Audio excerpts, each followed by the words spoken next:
नमस्कार, हिंदी खबर देख रहे हैं आप और आपकी हुंकार। सीएम योगी का विपक्ष पर निशाना। तीन बंदरों की जोड़ी है महागठबंधन, इस बात का जिक्र किया है योगी आदित्यनाथ ने। निशाना साधा है, तंज कसा है। पप्पू, टप्पू और अप्पू तीन बंदर हैं, योगी आदित्यनाथ ने कहा। टप्पू कभी सच देख नहीं सकता है, अप्पू कभी सच सुन नहीं सकता है और पप्पू कभी अच्छा बोल नहीं सकता है। तो देखिए, तीन बंदरों की जोड़ी, यानी कि कुल मिलाकर अगर हम देखें तो बिना नाम लिए यहाँ पर राहुल गांधी, तेजस्वी यादव और अखिलेश यादव पर निशाना जो है वो योगी आदित्यनाथ ने साधा है इस तंज के जरिए। दरभंगा के केवटी में सीएम योगी की जनसभा, और देखिए जनसभा पहुंचे हैं, यहाँ की जनता को संबोधित किया है और जाहिर है एनडीए के प्रत्याशी के पक्ष में वोट की अपील की है। साथ साथ ये भी कहा कि भारत के खिलाफ बोलते हैं राहुल गांधी, हिंदू बचेंगे नहीं तो कटेंगे नहीं। योगी आदित्यनाथ ने एक बार फिर से इस नारे को दोहराया है। साथ साथ कहा है कि एक रहोगे तो सेफ रहोगे, यानी कि नारे को तो दोहराया ही है। साथ साथ यहाँ पर राहुल गांधी, तेजस्वी यादव और अखिलेश यादव पर निशाना भी साधा है। जब एनडीए विजयी होगा, एनडीए विजयी होगा, बिहार विजयी होगा। एनडीए की विजय बिहार की विजय के साथ जोड़ करके देखना होगा और इसके लिए बहन और भाइयों, बटेंगे नहीं, कटेंगे भी नहीं। याद करना, बंटे थे तो कटे थे, बटेंगे नहीं तो कटेंगे नहीं, एक रहेंगे तो सेफ भी रहेंगे। बहन और भाइयों, आपने गांधी जी के तीन बंदरों के बारे में सुना होगा। गांधी जी के तीन बंदर थे। गांधी जी ने तो उनको उपदेश दिया था, बुरा मत देखो, बुरा मत सुनो और बुरा मत बोलो। लेकिन आज इंडी गठबंधन के तीन और बंदर आ गए। ये तीन बंदर पप्पू, टप्पू और अप्पू के नाम पर,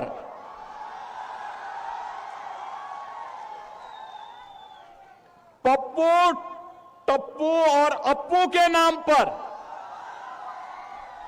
पप्पू सच बोल नहीं सकता, अच्छा बोल नहीं सकता। टप्पू अच्छा देख नहीं सकता और अप्पू सच सुन नहीं सकता। इन लोगों को एनडीए सरकार के द्वारा किए गए विकास दिखाई नहीं दे रहे, उसकी खुशबू इनको सुनाई नहीं दे रहा है, दिखाई नहीं दे रहा है। ये मुजफ्फरपुर में सीएम योगी आदित्यनाथ ने जनसभा को संबोधित किया है। 1992 से लेकर 2005 तक बिहार में जंगल राज रहा, इस बात का जिक्र किया है। 6 बजे के बाद कर्फ्यू जैसा माहौल हो जाता था, इस बात का जिक्र किया है। बिहार में सरकार का संचालन गुंडों से होता था, किसान पलायन करने के लिए मजबूर हो गए थे, यानी पिछली सरकारों पर निशाना साधा है। योगी आदित्यनाथ ने 1992 से लेकर 2005 तक का कहीं ना कहीं निशाना साधा है और कहा है कि पहले की जो सरकार थी, यानी कि नीतीश कुमार के शासन आने से पहले जो सरकारें थी, उन्होंने बिहार का बंटाधार किया है, बिहार की मिट्टी पलीत की है, इस बात का जिक्र किया। और जब यहाँ पर पहुंचे तो ये बताया कि पहले जंगल राज था लेकिन अब स्थितियां बेहतर हो गई हैं।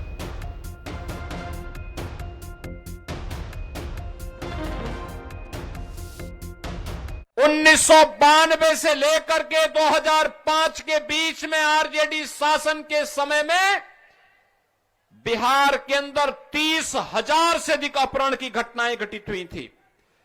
कोई व्यापारी, कोई जमींदार, कोई उद्यमी, कोई डॉक्टर, कोई इंजीनियर बिहार के अंदर सुरक्षित नहीं था। और गोलू अपहरण कांड, कैसे बच्चे भी सुरक्षित नहीं थे, यह भी आज हम सबको वे घटनाएं स्मरण हो आती हैं, क्योंकि मुजफ्फरनगर गोरखपुर से दूर नहीं है, उत्तर प्रदेश से दूर नहीं है। यहां के लोगों का मुख्य बाजार या तो मुजफ्फरपुर है या फिर गोरखपुर।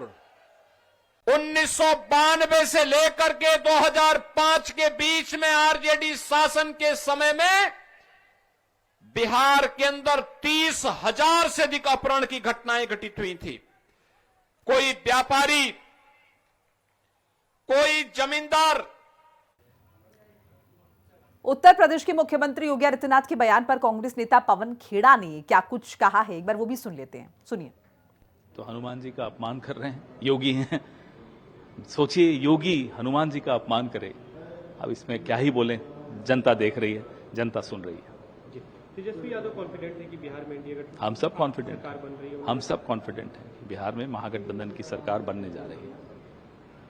प्रधानमंत्री ये क्या असर देखते हैं उसका, एनडीए गठबंधन सामने संदेश दे दिया। नीतीश जी नहीं थे, सामने संदेश दे दिया ना, तो बस और क्या कहना। प्रधानमंत्री ने एक और बयान दिया, उन्होंने कहा है कि जो महागठबंधन है उसके बीच में, दोनों पार्टियों के बीच में सामंजस्य नहीं है, एक तरह से गर्दन पे बंदूक रखकर मुख्यमंत्री। अब ये मानसिकता अमित शाह और नरेंद्र मोदी की इस टिप्पणी में दिख जाती है। गुजरात याद है, हरेन पांड्या याद है, ये कट्टा, ये सब बातें इनके जहन में हमेशा। बिहार में इस तरह की राजनीति की जगह नहीं है, ना हम होने देंगे। पूरे देश में इस तरह की राजनीति हम नहीं होने देंगे। गुजरात को भी इस तरह की राजनीति से निजात दिलवाएंगे। और वहीं राम भद्राचार्य का हिंदू राष्ट्र को लेकर बड़ा बयान आया।